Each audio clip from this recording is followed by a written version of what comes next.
Dengan segala dramanya, Pilkada 2024 akhirnya selesai juga. Setiap pemilihan kan pasti ada yang menang, ada yang kalah. Ya harus kerjasama. Ya yang menang harus menjadi pemimpin untuk semua. Yang kalah harus bekerja sama. Ya. Yang penting melayani rakyat, bekerja untuk rakyat. Saya kira itu. Pilkada Jakarta kembali menjadi magnet. Pramono Rano berhasil menang satu putaran melawan Ridwan Kamil Suswono yang didukung koalisi besar. Sementara di Jawa Tengah, kandang banteng berhasil ditaklukkan pasangan Ahmad Lutfi dan Taj Yassin. Kejutan juga terjadi di Banten. Keunggulan pasangan Andra Soni Dimyati atas Airin Ade Sumardi dinilai sebagai bentuk keberhasilan menyudahi praktik politik dinasti. Iya betul, jadi kejutan terbesar pemilu kada serentak kali ini adalah tumbangnya Airin ya. Dan kita tahu dinasti Atut sudah lama menguasai Provinsi Banten. Kali ini tumbang bukan hanya di tingkat Provinsi Banten tetapi juga di Kabupaten Serang kan. Andika Hazrumi kalah juga oleh Ibu Ratu ya di Kabupaten Serang. Nah pertanyaannya mengapa kan begitu? Ya. Dugaan saya sedekat apapun survei dengan hari H, itu kan ada variabel-variabel yang bisa mengubah keadaan.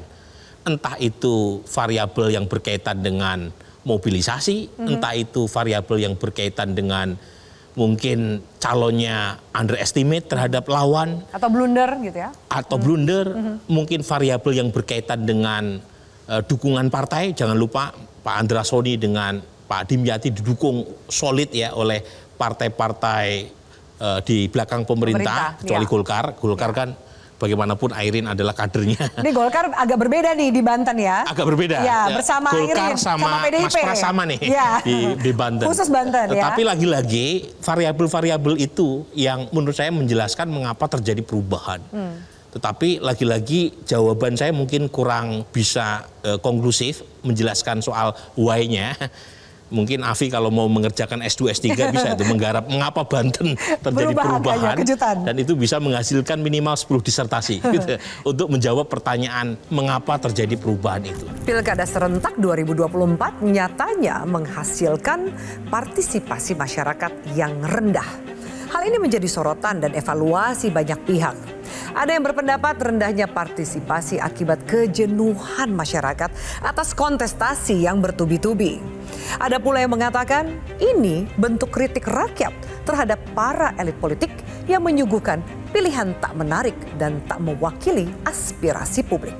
Di Indonesia ini kita tidak punya instrumen terukur untuk membuat klasifikasi soal protes voting. Orang yang protes atau kecewa terhadap sebuah proses pemilihan yang bisa ada ukurannya spesifik.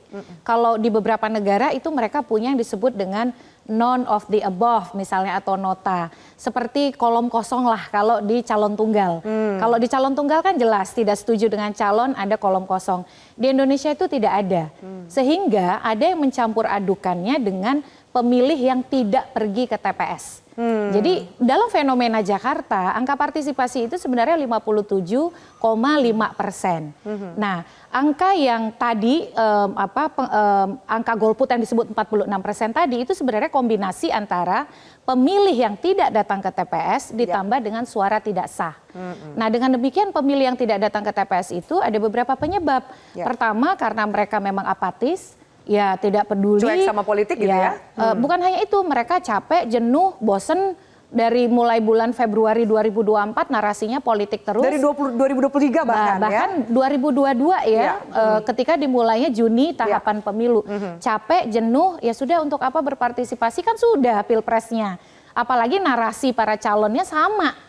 Menduplikasi, mereplikasi kekuatan elit politik nasional. Ya, jadi ada beberapa hal yang perlu di-underline. Pertama adalah kerja KPU itu adalah mensosialisasikan.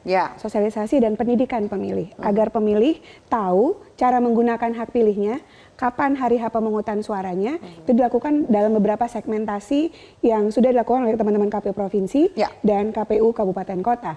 Tapi soal bagaimana visi misi program kerja, profil citra diri si pasangan calon itu adalah kerja-kerja kampanye yang dilakukan oleh setiap pasangan calon baik tingkatan gubernur atau wali kota dan bupati.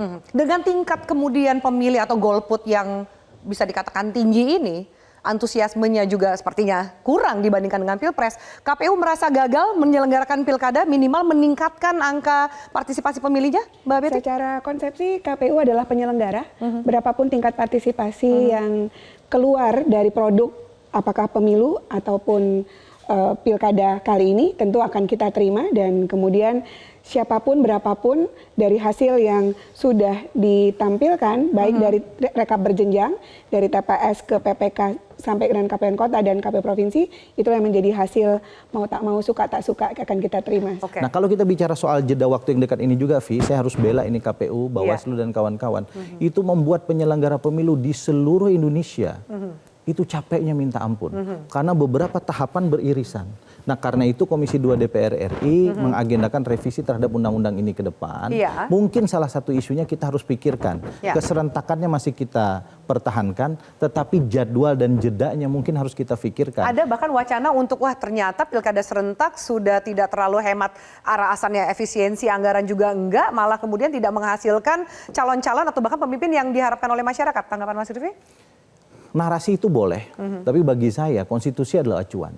Jadi tidak ada ruang untuk pilkada. Pasal 18 di dalam konstitusi kita menyatakan bahwa gubernur, bupati, dan wali kota masing-masing sebagai kepala daerah atau kepala pemerintahan provinsi, kabupaten, kota dipilih secara demokratis.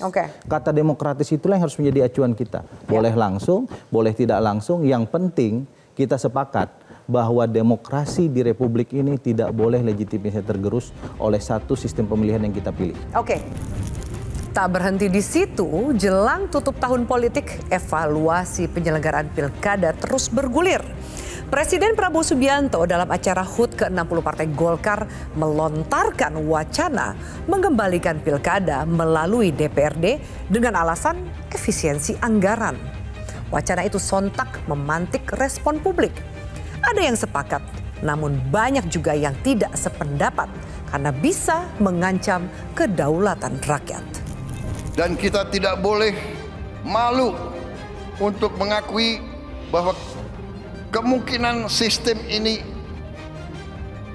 terlalu mahal.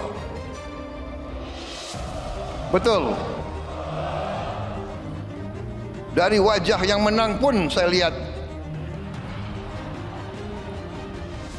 lesu juga.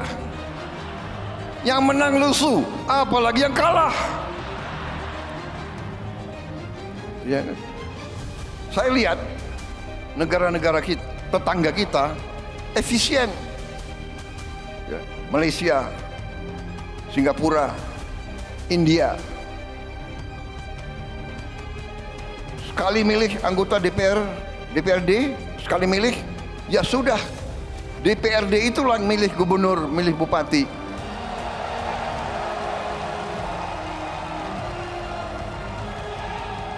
Ini sebetulnya begitu banyak ketua umum partai di sini, sebenarnya kita bisa putuskan malam hari ini juga. Gimana?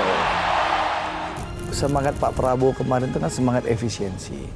Beliau melihat bahwa sistem partai politik ini begitu mahal, buang-buang anggaran, dan semangat efisiensi ini beliau mengusulkan ya untuk menjadi bahan diskusi kita semua agar ini bisa dibahas. Apakah memang sistem pemilihan langsung ini apakah kita harus pertahankan atau tidak? Karena anggaran puluhan triliun begitu besar itu kan bisa lebih bermanfaat untuk kepentingan rakyat. Mulai untuk makan siang bergizi gratis, ya memperbaiki sekolah, rumah sakit, swasembada pangan, memperbaiki irigasi dan kepentingan pembangunan lainnya. Itu wacana. Dan itu disampaikan Pak Prabowo kan secara terbuka, bukan di belakang layar. Di acara di depan ketua umum partai politik yang ada di acara HUT Partai Golkar. Harapannya ini bisa didiskusikan secara demokratis dan sesuai dengan koridor UUD 1945. Ya, ini kan penyakit bangsa kita ya. Penyakit yang sudah endemik di kita. Satu, suka dari satu ekstrim ke ekstrim lain. Dulu kita semua dikontrol negara, pemilu asal-asalan, lalu berubah demokratis. Sekarang kita mau balik lagi nih ke ujung, ya kan? Ini penyakit yang kedua nih, penyakit undur-undur atau poco-poco. Nggak maju-maju gitu? Nggak maju-maju, karena maju 1-2 langkah, mundur 1 langkah, kan gitu nih. Kalau yang saya dengar apa yang disampaikan oleh Pak Prabowo, presiden kita, ini kan gugatannya terutama pada sisi mahalnya ongkos pemilu. Ya. Pemilu itu kan batu bata peradaban sipil kita. Kalau menurut saya. Jadi pasti ada ongkosnya. Dan itu menurut saya wajar dikeluarkan oleh negara. Tapi kan mari kita periksa argumen yang kemudian keluar tentang mahalnya biaya. Tadi satu kita harus sepakat dulu, demokrasi itu ada harganya. Ya toh? Itu sangat penting bagi kita. Lalu kemudian apakah dengan DPRD tidak mahal? Let's check the fact gitu loh. Katakan 40 orang anggota DPRD. Untuk menang lu harus punya dukungan minimal 22. Ya. Lu kalikan 2 miliar berapa? Ya. 44 miliar. Itu baru anggota DPRD-nya. Belum pengurus provinsinya. Belum DPP partainya. Jadi nggak otomatis jadi lebih murah dong Bang Deddy? Nggak juga gitu, nggak ada jaminan. Oke, tidak ada Tetapi jaminan. bahayanya, nih. Baik. Saya tadi dari jalan kemari mencatat 6 bahaya dengan pemilih memindahkan kedaulatan rakyat itu ke tangan segelintir elit di legislatif. Pertama, ini pekerjaan yang sia-sia karena kita pasti akan kembali menghadapi. Dulu kenapa kita pindah? Iya. Kan sering pemilihan bupati, wali kota ada foto terus dapat minta, ya kan, yang menang. Ini kan problem. Orang kehilangan kepercayaan terhadap demokrasi. Yang kedua, ini kan cuma memindahkan nih dari rakyat jelata yang memang sekarang lagi Dari ke ruang publik ke ruang yang lebih privat lah gitu ya. Iya, yang Money lebih politiknya elitis. masih ada. Ya, lalu yang kedua tadi yang saya sebut, rakyat tidak punya sense of belonging tuh sama orang-orang yang dipilih. Lu gak kenal, jangan-jangan cuma lahir habis itu merantau, terus ada uang, ya mencalonlah di situ. Dia belilah itu anggota-anggota dewan. Paling berbahaya nih. Yaitu? Ini kalau kita ngalamin di pilpres dan di pilkada, mulai dari PJ, aparat penegak hukum, ya, dinas, lalu lurah, Ya. RT, kepala desa bisa dimobilisasi oleh kekuasaan.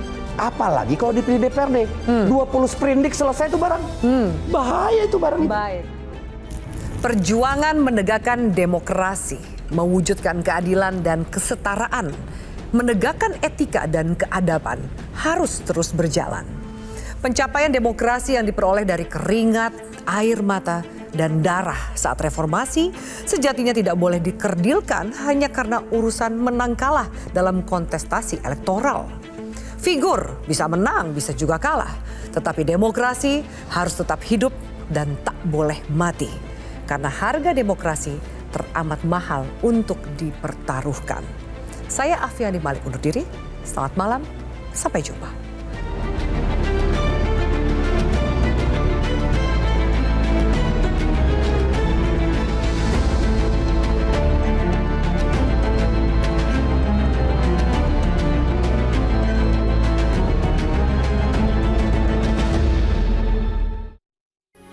Metro TV. Jelajahi cara baru mendapatkan informasi. Download Metro TV Extend sekarang.